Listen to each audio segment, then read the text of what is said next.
Efesios capítulo 4.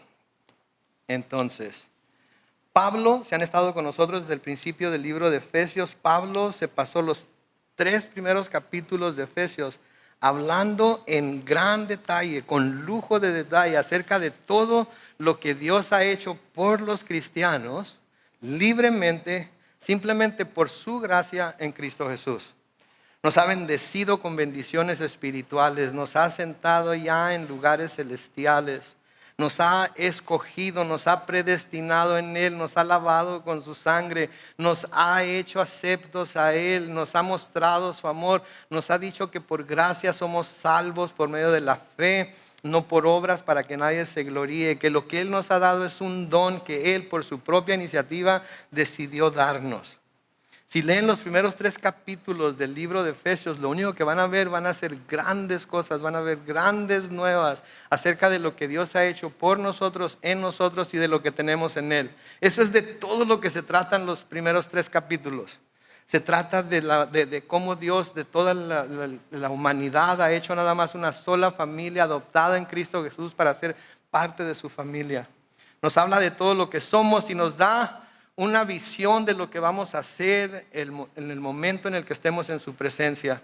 Ya sea porque Él viene por su iglesia o Él nos llama individualmente a estar delante de Él por medio de lo que se considera la muerte, pero que en realidad es un paso de un mundo de muerte a una existencia, a una vida eterna en el cielo con Él. Sí, nos habla todo eso.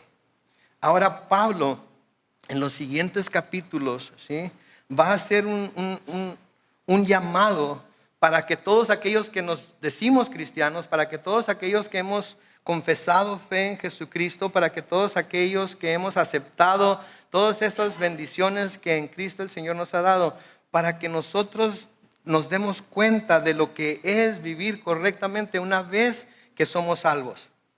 ¿Qué efecto debe tener sobre nosotros el conocimiento de las cosas que estudiamos en los primeros 3 capítulos? Porque debe haber un efecto sobre nuestras vidas, sobre nuestra mente, sobre nuestro corazón, al saber todas esas cosas, al estudiar y al darnos cuenta de todas las bendiciones celestiales de las cuales el Señor nos ha hecho partícipes en Cristo. Debe haber un efecto en nosotros. ¿Sí? Así como cuando estamos enfermos y vamos con el doctor y el doctor revela por primera vez que estamos enfermos, hay un efecto en nosotros, ¿no es cierto? Dependiendo de la enfermedad, el doctor nos receta algunas medicinas y el efecto que tiene en nosotros el saber que tenemos esa enfermedad, ¿qué es? Tomar esas medicinas inmediatamente porque queremos sanar de esa enfermedad, ¿verdad? Pero cuando vamos de nuevamente con el doctor y nos da buenas noticias acerca de que ya nuestra enfermedad ya pasó, acerca de que ya todo está bien, también hay un efecto en nosotros que es el de que, ¡uhú! Gloria a Dios. Hace un par de semanas fui con el doctor y yo nunca he tenido la presión alta, pero han dado ahí en que, ¿verdad? Una vez fui a que me tomaran la presión y estaba como en 159/90. No sé por qué se impresionó tanto el doctor, yo me sentía re bien. Todos saben por qué se asombró el doctor, ¿verdad? Porque es una presión bastante alta. Y me dio unas pastillitas que supuestamente deben de bajarme la presión. Fui hace un par de semanas y ¿saben cuál fue mi presión? 116/75. Estoy como nuevo. Nuevecito. ¿No es cierto? Digo, es tremendo eso. ¿Ok? Y yo siempre que veo que la presión está tan baja, yo digo que ya me estoy muriendo, pero el doctor dice, no, es cuando debes de estar. Entonces eso me llenó de gozo, me llenó de alegría.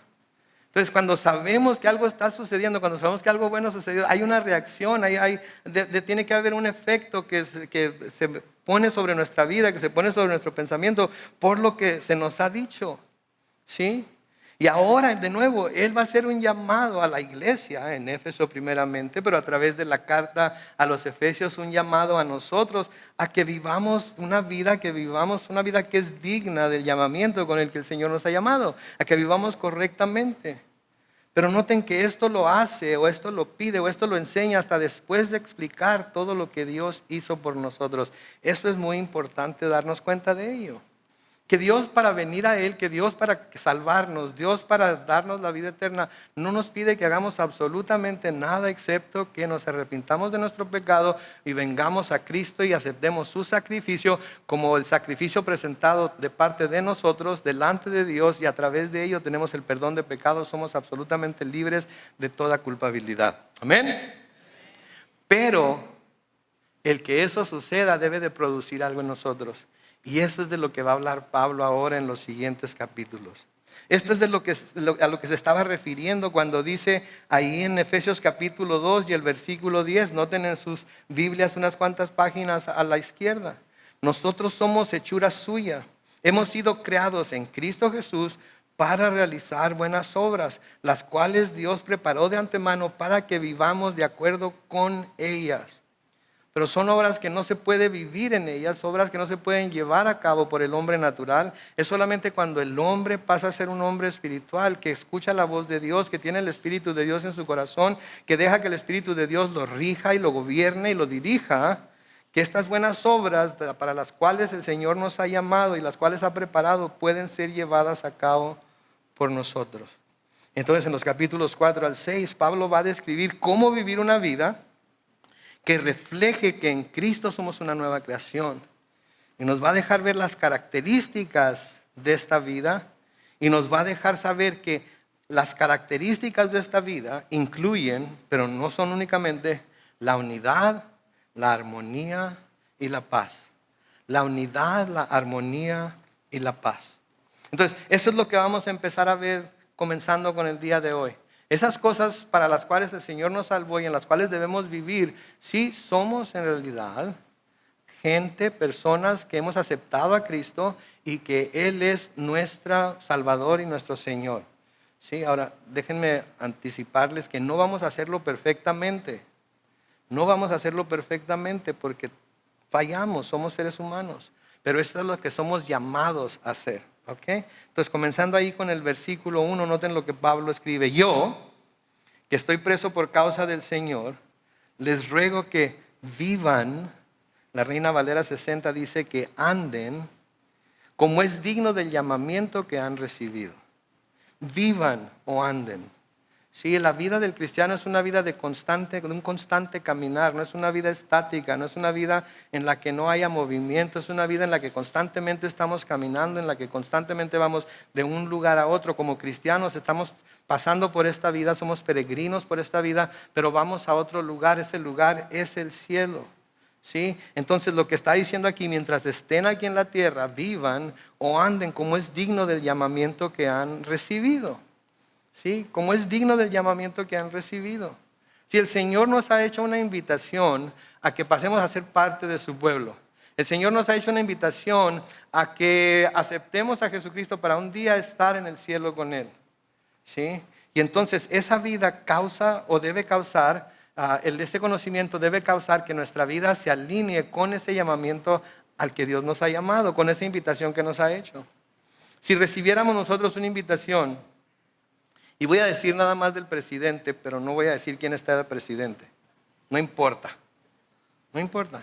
Pero si recibimos una invitación del presidente para ir, no sé, a la Casa Blanca aquí en Estados Unidos, ¿en dónde es donde vive AMLO allá en México? ¿En Tepito?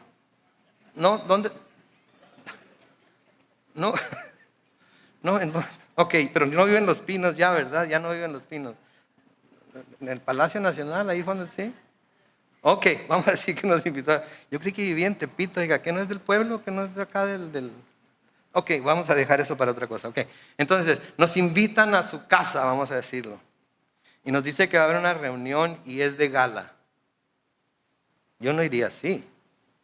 Quizás usted no iría como está vestido ahorita.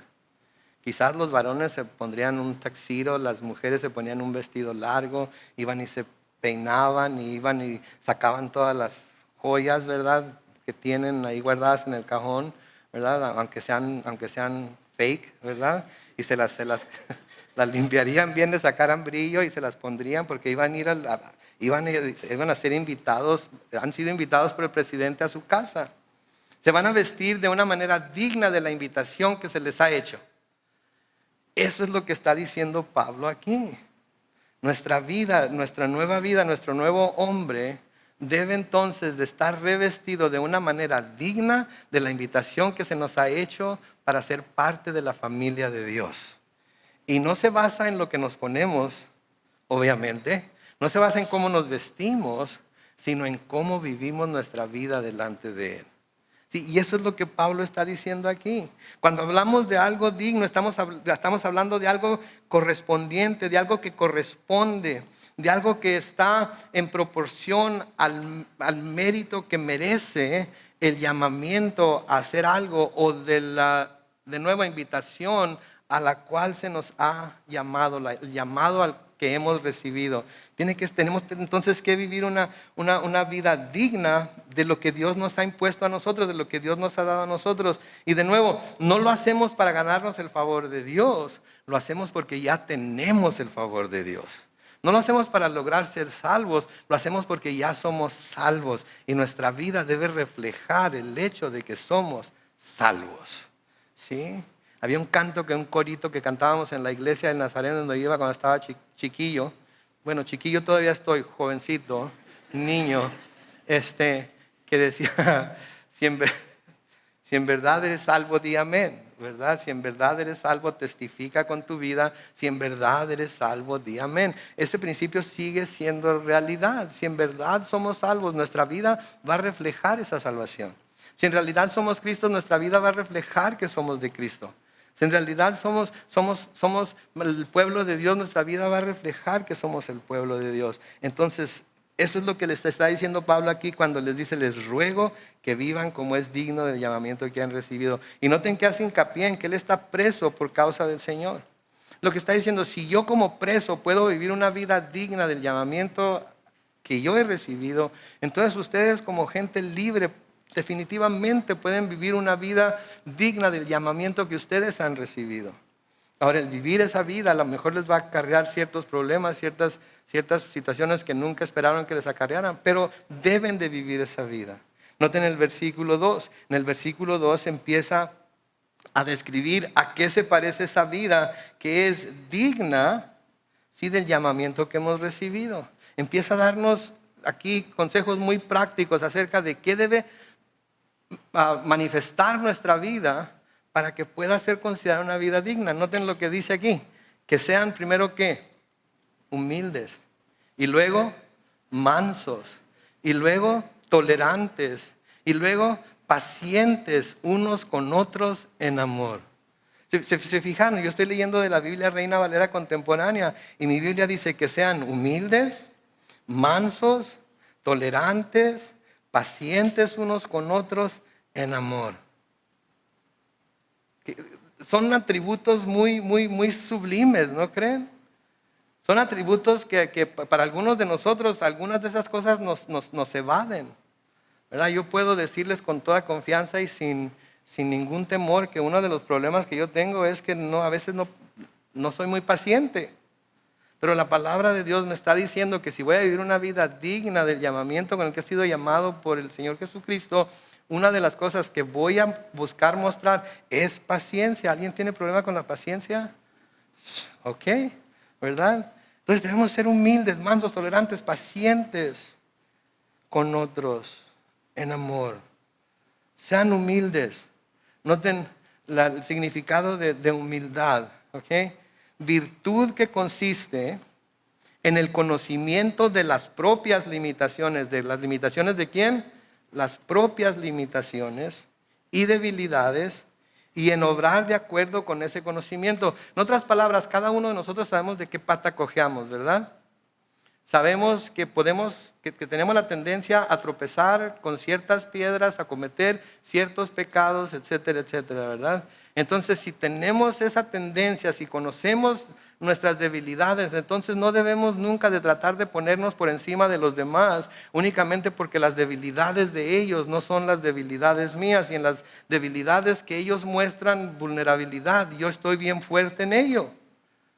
Sí, porque puedo ponerme por encima de ellos en las debilidades que ellos tienen porque no son mis debilidades. Pero nunca puedo ponerme por encima de ellos porque yo tengo mis propias debilidades, ¿no es cierto? Cada uno de ustedes saben cuáles son sus debilidades. Cada uno de ustedes saben en dónde es donde tropiezan una y otra y otra y otra vez. Y el querer ponerse por encima de alguien solamente porque las debilidades de esa persona no son las debilidades de ustedes, no está bien. No es ser humildes. No es mostrar humildad.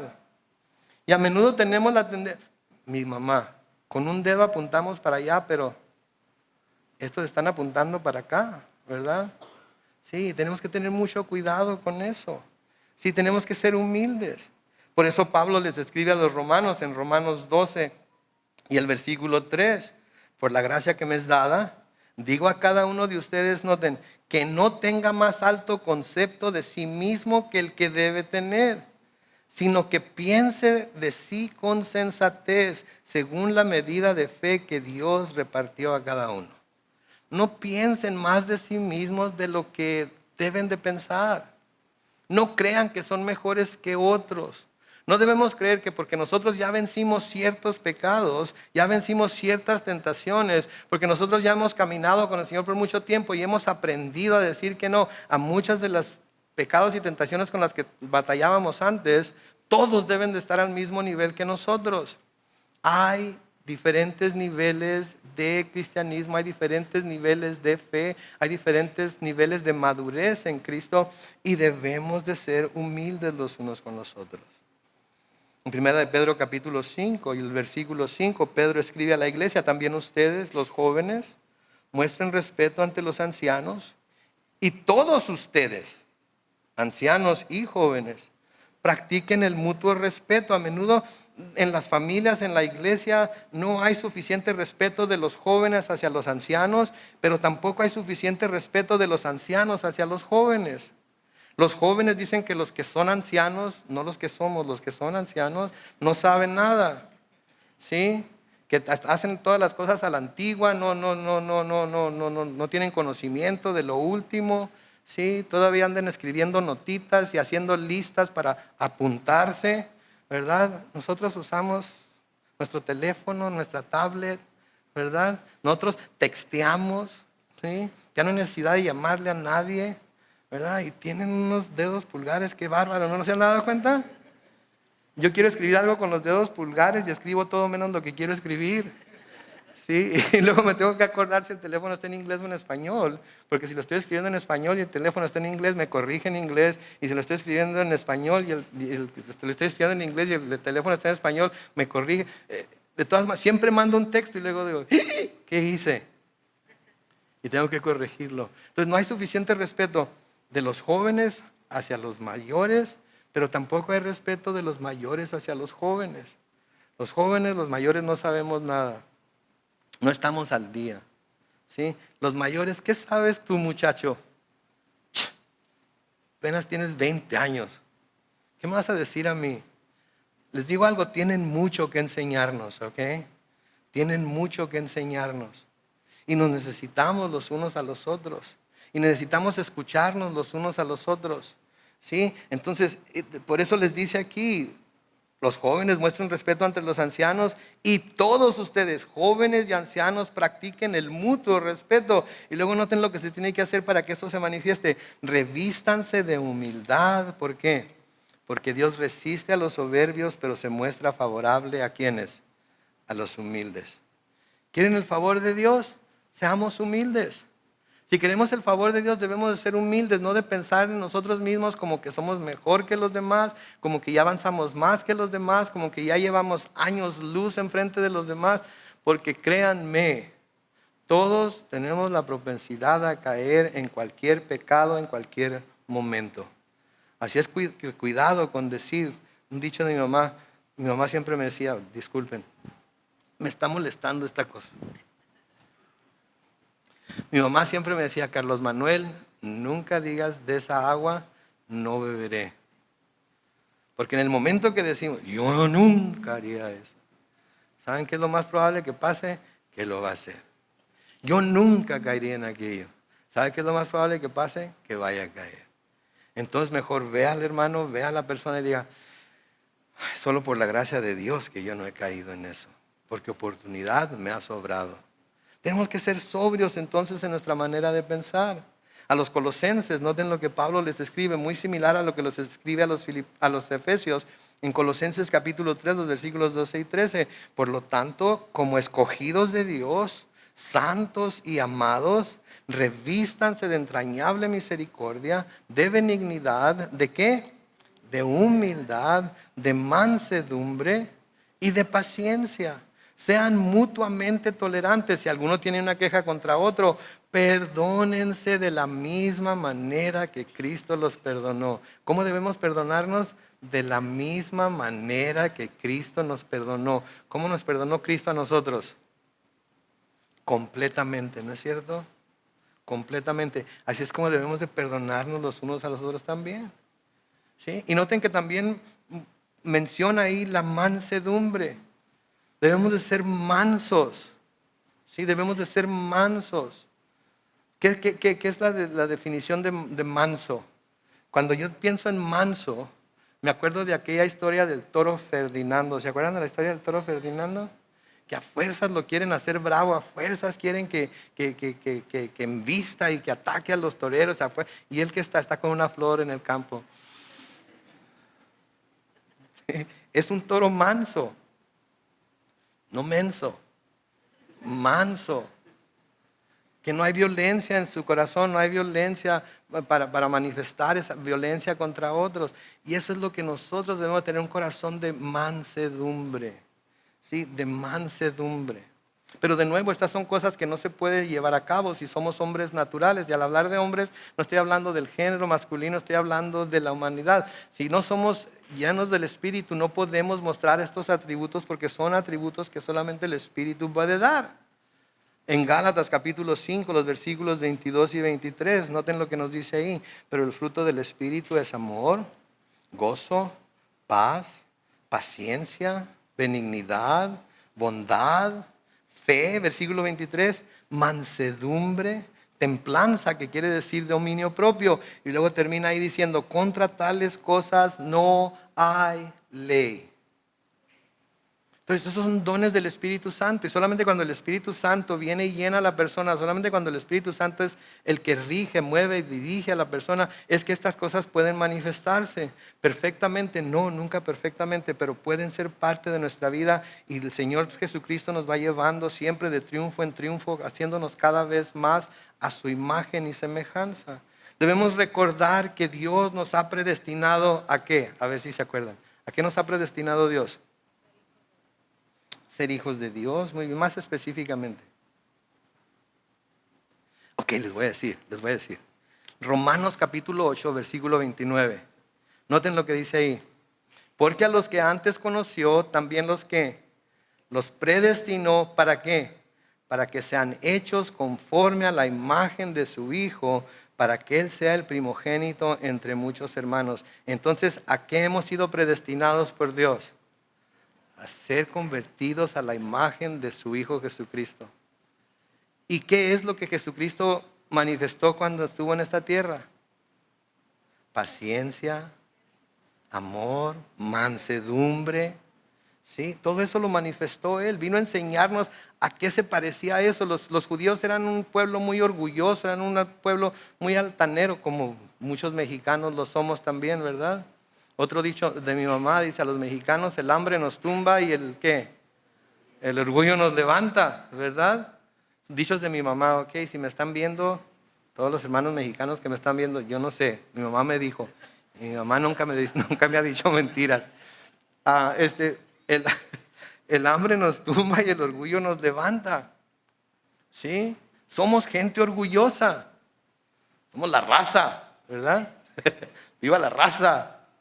Cada vez que paso por el 5 ahí por el parque, no yonques, parques, ¿verdad? Ok, Cuauhtémoc ahí, la serpiente, somos orgullosos de nuestra raza, ¿verdad? Pero tenemos algo de qué ser orgullosos en realidad. En realidad no, podemos ser nacionalistas hasta cierto punto, pero orgullosos. Come on, ¿serio? Entonces, vamos a ser transformados, fuimos predestinados a ser hechos conforme a la imagen de su Hijo Jesús, para que Él sea el primogénito entre muchos hermanos. ¿Y qué fue lo que dijo el Señor de sí mismo? En Mateo capítulo 11, los versículos 28 y 29, lean conmigo. Dice, vengan a mí todos ustedes, los agotados de tanto trabajar, que yo os haré descansar. Vamos a dejarle ahí. No está hablando de trabajar de trabajo, ¿ok? Porque todos estamos agotados de tanto trabajar, ¿verdad? Entonces no está hablando del trabajo físico, está hablando de trabajar para tratar de lograr el favor de Dios. Aquellos que se están esforzando con su religiosidad, aquellos que se están esforzando con portarse bien, aquellos que se están esforzando con ser buenos cristianos. ¿Sí? ¿Cuántos saben que no hay tal cosa como buenos cristianos? ¿Verdad? Nosotros mismos nos damos el título de buenos cristianos, pero no hay buenos cristianos. Somos pecadores salvados por la gracia de Dios, que cada día necesitamos de su Espíritu Santo para ayudarnos a ser cristianos. No buenos cristianos, porque la palabra de Dios nos dice que no hay bueno ni aún uno, porque todos nos hemos apartado de Dios, ¿verdad? Entonces vengan a mí todos los que están agotados de tanto trabajar, y noten lo que dice, que yo los haré descansar. Luego versículo 29, noten, lleven mi yugo sobre ustedes y aprendan de mí, que soy ¿qué? Manso, y ¿qué más? Humilde de corazón, y hallarán descanso para su alma. Cuando somos mansos, cuando somos humildes, podemos descansar, porque no tenemos la necesidad de probarle a nadie qué tan buenos somos. No tenemos la necesidad de probarle a nadie qué tan grandes somos en nuestra rama de trabajo. No tenemos por qué probarle a nadie que somos mejor que ellos. Simplemente miren, tranquilos ahí, ¿qué? Bien casuales, bien mansitos, sin responder mal por mal o maldición por maldición, dejando que Dios se encargue de todas esas cosas, y yo acá, ¿verdad? On my way in a low rider. Pero bien tranquilo, bien despacito, bien ranita, como decíamos allá en mi barrio cuando estaba más joven, ¿verdad?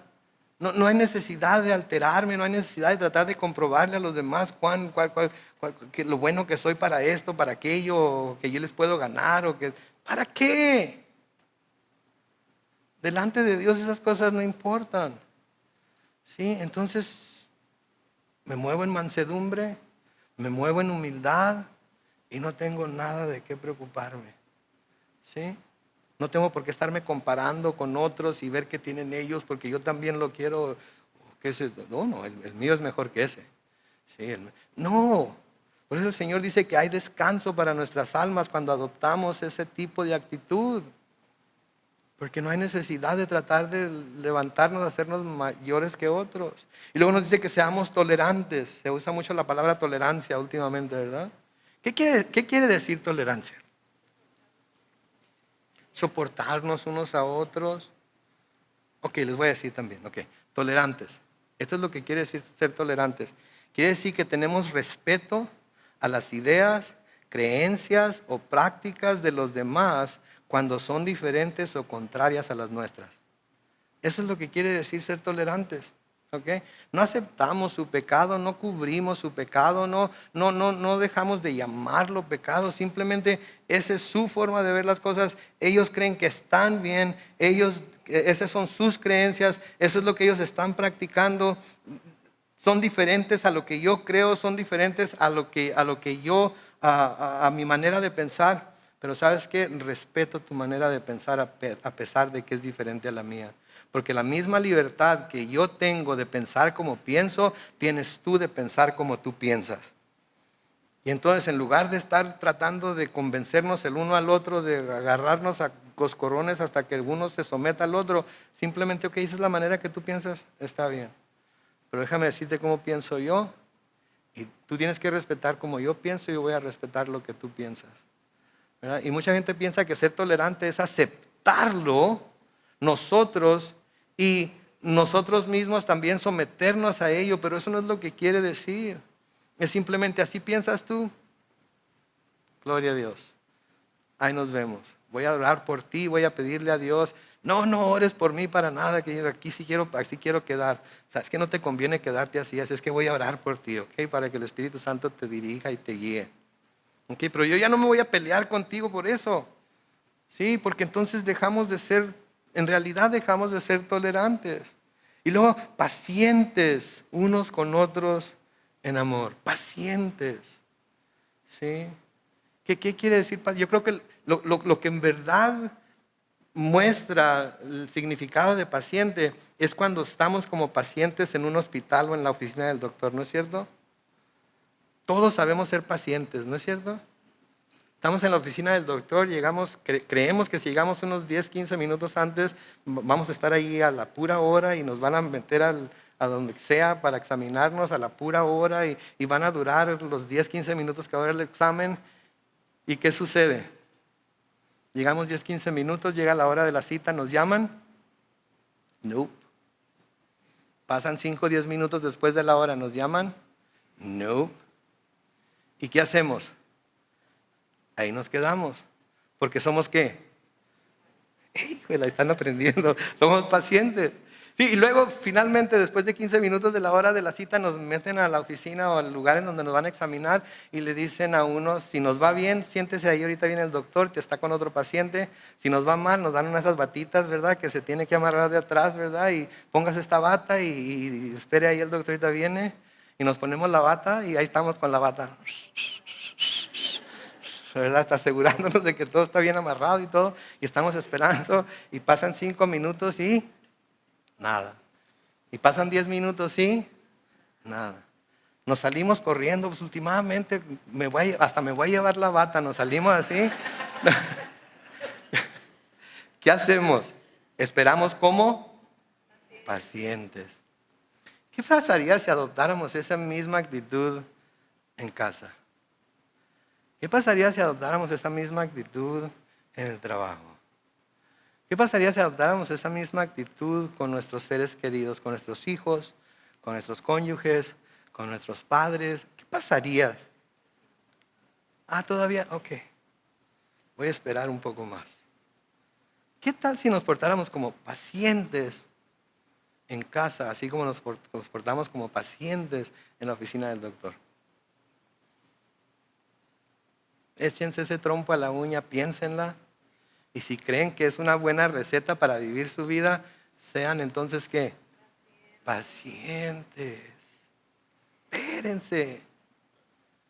No se impacienten, ¿sí? Entonces, pacientes. Es más, la paciencia es una de las cosas que describe perfectamente el amor. En 1 Corintios capítulo 13 y el versículo 4, ¿qué se nos dice? El amor es ¿qué? Lo primero, por favor, por el amor de Dios, decimos que amamos a la gente, decimos que amamos a alguien.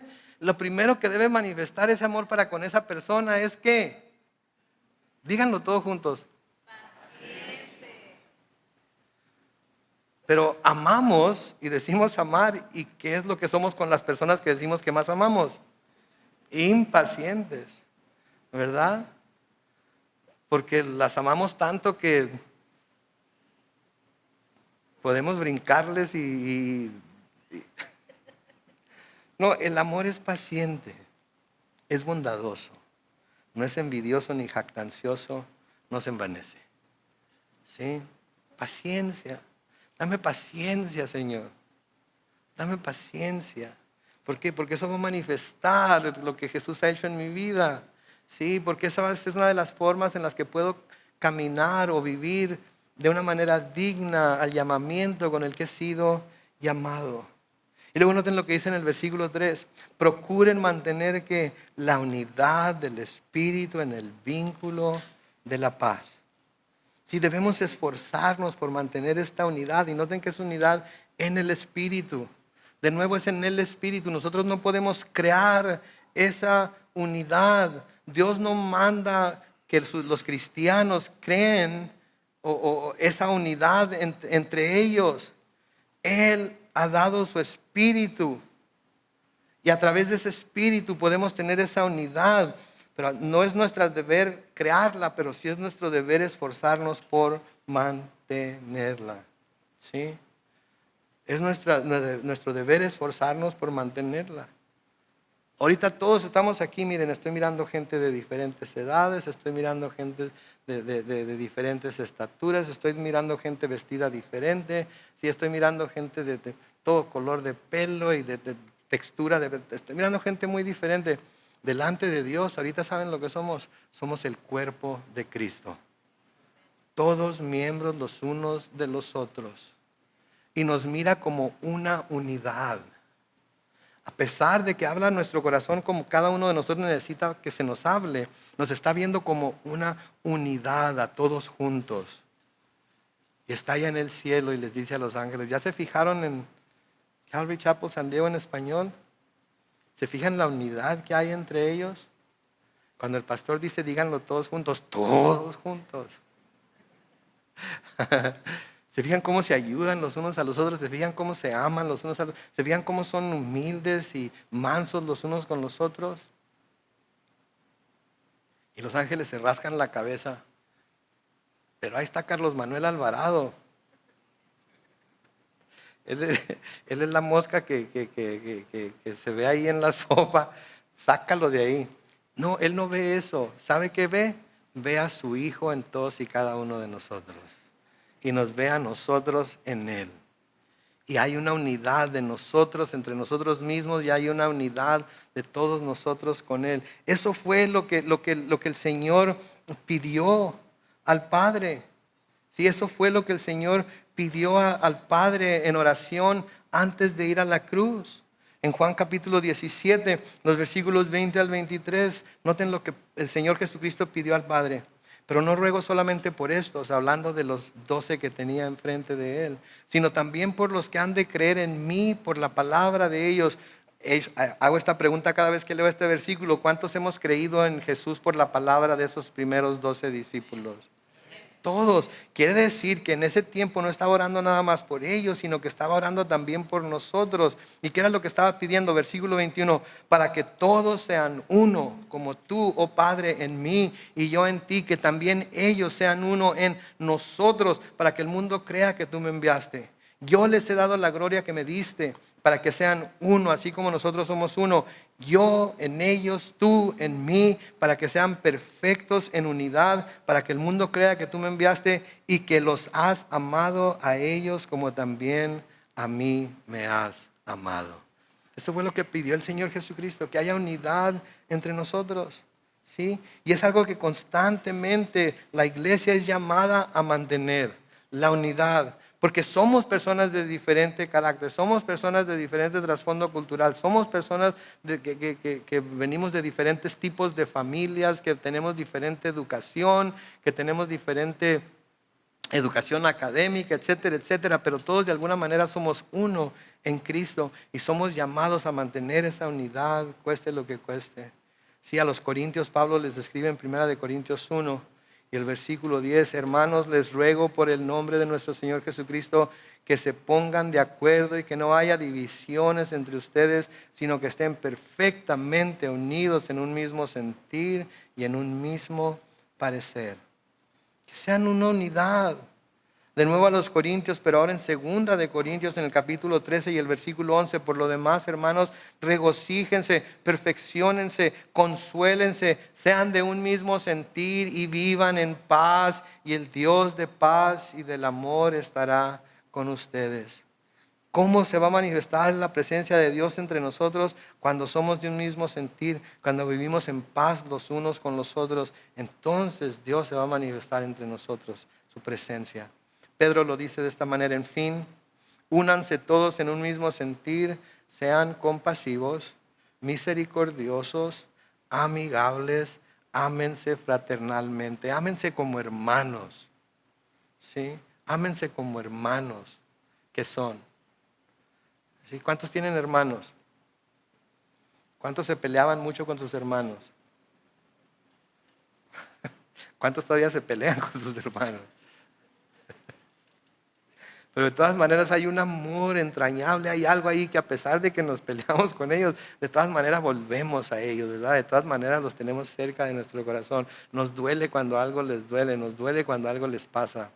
Y si no es así, algo está mal en nuestro corazón, ¿ok? Reconcíliense con sus hermanos si no ha sido así. Entonces debemos amarnos fraternalmente.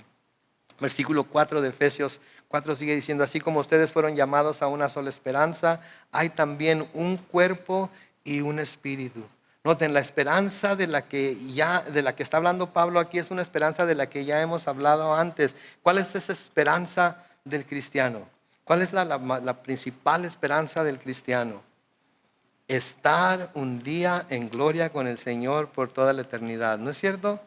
Esa debe ser la esperanza del cristiano. Esa debe ser la esperanza más sublime, más alta, más grande que cualquier cristiano debe tener. El estar un día en gloria con nuestro Señor para toda la eternidad. Por eso Pablo escribe a los romanos en Romanos 5, versículos 1 al 5. Noten, así pues, justificados por la fe, tenemos paz con Dios por medio de nuestro Señor Jesucristo, por quien tenemos también, por la fe, acceso a esa gracia en la cual estamos firmes y nos regocijamos en la que, en la esperanza de qué, de la gloria de Dios. Y no solo esto, sino que también nos regocijamos, ay Chihuahua, se me olvidó, me pasé. Me hubiera quedado en la gloria de Dios, ¿verdad? Pero noten lo que dice.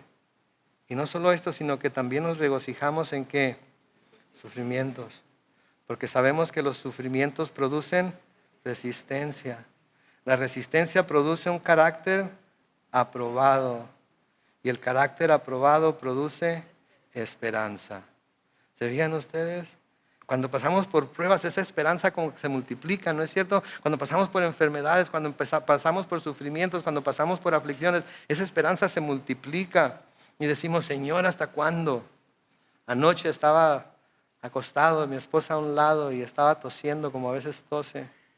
Y mi oración a Dios era, Señor, ¿hasta cuándo? Señor, ¿hasta cuándo? Y mi esperanza de un día estar en su presencia, mi esperanza de los dos un día estar frente a Cristo, postrados a sus pies adorándolo, completamente sanos los dos, sin tener más temor a la muerte, sin que haya más lágrimas ni tristeza, únicamente gozo y paz y amor eterno con el Señor. Empecé a pensar, mi alma empezó a anhelar, Señor, ¿hasta cuándo? ¿Hasta cuándo? ¿Hasta cuándo? Y sigo diciendo, ¿hasta cuándo? Y espero que todos nosotros cuando estamos pasando por eso digamos, Señor, ¿hasta cuándo? Entonces nos regocijamos en esos sufrimientos porque esos sufrimientos nos llevan a tener esa esperanza, llevan a producir esa esperanza. Versículo 5 sigue diciendo, y esta esperanza no nos defrauda porque Dios ha derramado su amor en nuestro corazón por el Espíritu Santo que nos ha dado. De nuevo, ¿cómo es que tenemos esa esperanza? ¿Por medio de quién? El Espíritu Santo. Por eso es importante que el Espíritu Santo esté en nosotros, que constantemente le pidamos a Dios que nos llene de su Espíritu nuevamente, que nos bautice en su Espíritu constantemente. ¿Sí? Y luego esa esperanza es algo de lo que nosotros debemos de dar testimonio de ello. Es lo que debemos de dar testimonio de ello. Noten lo que Pedro nos dice en 1 de Pedro capítulo 3, los versículos 14 y 15. Dichosos ustedes si sufren por causa de la justicia. Así que no les tengan miedo ni se asusten. Al contrario, honren en su corazón a Cristo como Señor y manténganse siempre listos para defenderse con mansedumbre y respeto ante aquellos que les pidan explicarles la esperanza que hay en ustedes. Debemos poder explicar por qué tenemos esa esperanza en nuestros corazones. Tenemos el deber de explicar por qué tenemos esa esperanza de un día estar con Él en gloria. ¿Sí? Y luego noten que dice ahí, sigue diciendo ahí que es un cuerpo, ¿sí? Y un espíritu. De nuevo, el cuerpo está refiriendo a la iglesia que somos nosotros. Versículo 5, un Señor, una fe, un bautismo. Todos los que estamos aquí que hemos sido bautizados de la misma manera, creo yo. ¿Sí? Todos fuimos bautizados por inmersión, ¿verdad? ¿Sí? Todos fuimos bautizados por inmersión. Todos fuimos bautizados con agua, ¿sí? Todos fuimos bautizados en el nombre del Padre, del Hijo y del Espíritu Santo, ¿sí? Uno que otro fue bautizado en el nombre de Cristo, que es Dios también. Así es que se haya bautizado en el nombre del Padre, del Hijo y del Espíritu Santo, en el nombre de Cristo, el bautismo es el mismo. ¿Sí? Es el mismo. Hay quienes se pelean. No, tiene que ser en el nombre de Cristo, si no, no vale. No, tiene que ser en el nombre del Padre, del Hijo y del Espíritu Santo, si no, no vale. El bautismo no vale, no importa con qué nombre se bauticen. El bautismo es nada más una expresión externa de lo que el Señor ya ha hecho en nosotros, dentro de nosotros. Y lo único que hace es identificarnos con Cristo. Un Señor, una fe, un bautismo y un Dios y Padre de todos, el cual está por encima de todos y actúa por medio de todos y está en todos. ¿Y saben lo que quiere decir todos? Todos. Todos. Sí, todos. Sí. Pablo le escribe a Timoteo, mientras el grupo de alabanza pasa al frente. Pablo le escribe a Timoteo y le dice en primera de Timoteo capítulo 2, los versículos 5 y 6. Porque hay un solo Dios y un solo mediador entre Dios y los hombres, que es ¿quién? Jesucristo hombre, el cual se dio a sí mismo en rescate por ¿quiénes? Por todos, de lo cual se dio testimonio a su debido tiempo. Entonces, esta es la vida que manifiesta, esta es la vida, sí, que es digna, o parte de la vida que es digna del llamamiento con el que fuimos llamados. Y lo que vamos a seguir aprendiendo a través de los próximos 3 capítulos de la carta a los Efesios es qué más hay en esa vida que puede manifestar nuestra fe en Cristo al resto del mundo. Porque ese va a ser el testimonio que vamos a dar de que caminamos con Él, creemos en Él y confiamos en Él. Él es nuestro Salvador, Él es nuestro libertador, Él es nuestro Redentor. En Él lo tenemos todo. Amén. Oremos.